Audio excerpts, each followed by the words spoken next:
근래에는 도시괴담이 생기는 것처럼 각 나라마다 신기한 괴물이나 요괴가 등장했습니다. 그 모습은 서로 다른 것 같으면서도 비슷하여 당시 아무런 시대적 분위기에 맞춰 생겨나기도 했죠.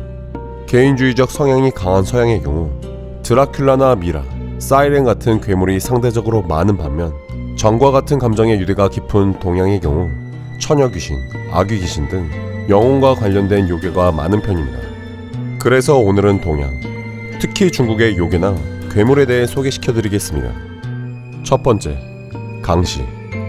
죽어있지만 살아있는 시체로 영화에 많이 등장하는 중국의 대표 괴물 중 하나입니다. 부두교의 좀비와 비교되는데 성향이 조금 다르죠. 좀비에 물리면 감염이 되지만 강시는 단지 움직이는 시체일 뿐입니다. 다만 힘이 매우 세서 팔을 한번 휘두르면 나무를 쓰러뜨릴 수 있을 정도입니다. 강시는 우스꽝스럽게 양팔을 앞으로 내밀고 통통 튀어 이동하는데 이는 몸이 굳어 인간처럼 자연스럽게 움직일 수 없기 때문이죠. 옛 고서마다 나타나는 모습이 조금씩 다른데 살아있는 이에게 죽음의 숨결을 불어넣어 사망하게 만든다고 하죠. 두 번째, 산소. 도깨비와 비슷한 정령으로 늦은 밤에 나타나며 키가 천장에 닿을 만큼 크고 피부는 늙은 오이같이 늘어지며 오들투들하죠. 입이 상당히 큰 편이고 입안에는 송곳처럼 날카롭고 큰 이빨이 다닥다닥 나 있습니다. 그리고 소리는 쿠르륵 쿠르륵 하는 소리를 내는데 이 소리는 집안 전체가 울릴 정도로 크다고 전해지죠.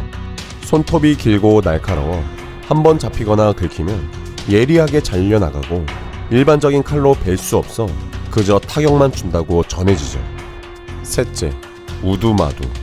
불교에 등장하는 악한 귀물로 중국과 일본의 전설에도 자주 등장합니다. 우두와 마두, 둘이 함께 움직여 합쳐서 우두마두라 부르죠. 우두는 소의 머리란 장사, 마두는 말의 머리란 장사인데 둘 다 매우 힘이 세다고 전해지죠. 생전에 소를 먹거나 괴롭혔다면 죽어서 우두가, 말을 먹거나 괴롭혔다면 죽어서 마두가 벌한다고 하죠. 또는 지옥의 문을 지키는 역할을 하며 통행을 관장하고 살아생전 악한 이들을 고문하기도 합니다. 다양한 전설에 의하면 우두마두는 지옥에 등장하는 귀물 중 최하위 옥졸로 주로 허드렛 일을 하거나 죄인을 추궁하고 찌르고 태우는 일을 한다고 알려져 있습니다. 네 번째, 인. 흔히 알고 있는 도깨비불로 귀화라고도 하죠. 사람이나 말이 죽으면 피가 땅속에 스며드는데 이것이 오래되어 변화되면 인이 되죠. 그렇기 때문에 전쟁터에 많이 생기는데 이는 땅과 풀에 붙으면 이슬 같아 눈에 띄지 않는다고 합니다. 푸른빛을 내며 흩어졌다 모아졌다 하며 이동하고 사람과 접촉하면 몸에서 불빛을 내며 무서워서 털어내면 여러 마리로 분열된다고 합니다. 돌아다니면서 타닥타닥 소리를 내는데 이는 콩 볶는 소리와 비슷하다고 합니다.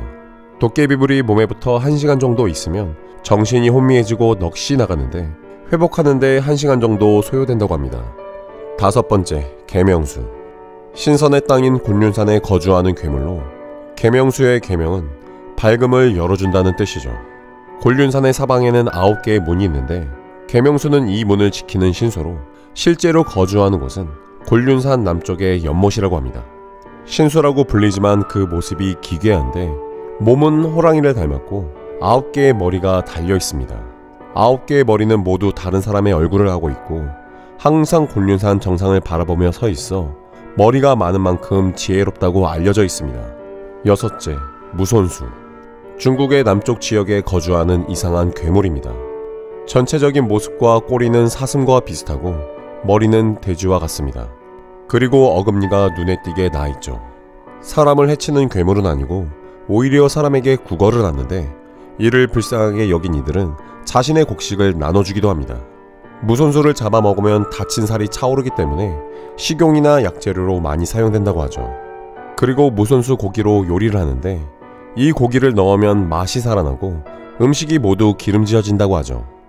세계 각국의 나라는 그만의 설화가 존재하고 그 안에는 기괴한 모습의 형태를 가진 존재들이 존재하죠. 그것들이 꾸며낸 이야기든 아니든 꾸준히 내려온 설화들은 힘든 삶을 하루하루 살아가는 당시 시대의 고초에 빗대어 풍자와 해악, 공포 등의 여러 감정이 섞여 힘든 상황을 잊고자 하는 이야기들이 많을 것입니다.